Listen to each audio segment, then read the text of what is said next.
পক্ষে আরেক পক্ষে।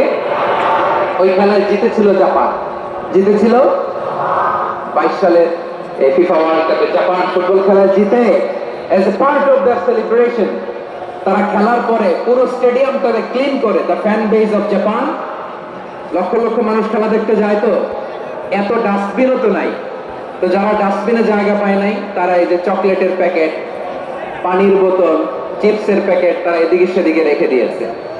জাপানের ভক্তরা, জাপানের ফলোয়াররা as a part of their celebration তারা খেলার পরে পুরো স্টেডিয়ামের সব ময়লা আবর্জনা ক্লিন করে তারপরে বিদায় নিয়েছে। যাবে কিভাবে বাড়িতে তো 2টা বাজতে পারে।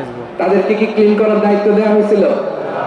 এই যশোর, জাপানের যে ছেলেরা খেলা দেখতে গেছিল ওদেরকে কি ক্লিন করার দায়িত্ব দিছিল? তারা কি স্টেডিয়ামের পরিচ্ছন্নতা কর্মী? তাদের আকল, তাদের সিক্স সেন্স তাদেরকে বলেছে ছোটবেলা থেকে জাপান গভর্নমেন্ট ওদেরকে এত পরিচ্ছন্নতা শেখায়, ক্লিনলিনেস অ্যাওয়ারনেস ক্যাম্পেইন করায়।